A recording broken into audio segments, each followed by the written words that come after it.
आधिकारिक रूप से उसकी घोषणा कल की है और महागठबंधन के उम्मीदवार हैं। तो हम समझते हैं कि मनोज कुशवाहा जी लंबे समय से इस कुरनी विधानसभा पर काम कर रहे हैं।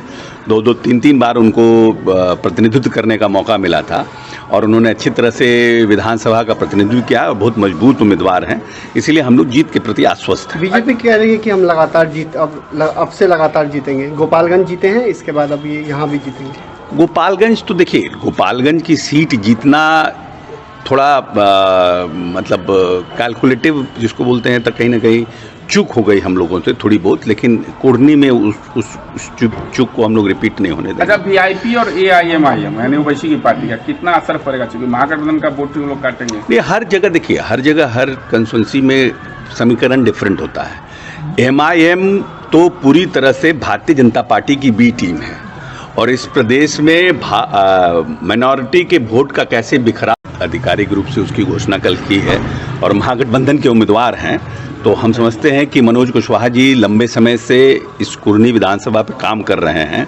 दो तीन बार उनको प्रतिनिधित्व करने का मौका मिला था और उन्होंने अच्छी तरह से विधानसभा का प्रतिनिधित्व किया और बहुत मजबूत उम्मीदवार हैं। इसीलिए हम लोग जीत के प्रति आश्वस्त हैं। बीजेपी कह रही है कि हम अब से लगातार जीतेंगे। गोपालगंज जीते हैं, इसके बाद अब ये यहाँ भी जीतेंगे। गोपालगंज तो देखिए, गोपालगंज की सीट जीतना थोड़ा मतलब कैलकुलेटिव जिसको बोलते हैं, तो कहीं ना कहीं चूक हो गई हम लोगों से थोड़ी बहुत, लेकिन कुर्नी में उस चूक को हम लोग रिपीट नहीं होने देंगे। अच्छा, वीआईपी और एआईएमआईएम यानी ओवैसी की पार्टी का कितना असर पड़ेगा, क्योंकि महागठबंधन का वोट लोग काटेंगे? ये हर जगह देखिए, हर जगह हर कंस्टिट्यूंसी में समीकरण डिफरेंट होता है। एमआईएम तो पूरी तरह से भारतीय जनता पार्टी की बी टीम है और इस प्रदेश में माइनॉरिटी के वोट का कैसे बिखरा, आधिकारिक रूप से उसकी घोषणा कल की है और महागठबंधन के उम्मीदवार हैं। तो हम समझते हैं कि मनोज कुशवाहा जी लंबे समय से इस कुरनी विधानसभा पर काम कर रहे हैं।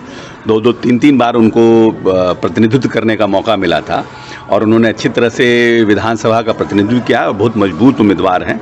इसीलिए हम लोग जीत के प्रति आश्वस्त हैं। बीजेपी कह रही है कि हम अब से लगातार जीतेंगे। गोपालगंज जीते हैं, इसके बाद अब ये यहाँ भी जीतेंगे। गोपालगंज तो देखिए, गोपालगंज की सीट जीतना थोड़ा मतलब कैलकुलेटिव जिसको बोलते हैं, तो कहीं ना कहीं चूक हो गई हम लोगों से थोड़ी बहुत, लेकिन कुर्नी में उस चूक को हम लोग रिपीट नहीं होने देंगे। अच्छा, वीआईपी और एआईएमआईएम यानी ओवैसी की पार्टी का कितना असर पड़ेगा, क्योंकि महागठबंधन का वोट लोग काटेंगे? ये हर जगह देखिए, हर जगह हर कंस्टिट्यूंसी में समीकरण डिफरेंट होता है। एमआईएम तो पूरी तरह से भारतीय जनता पार्टी की बी टीम है और इस प्रदेश में माइनॉरिटी के वोट का कैसे बिखरा,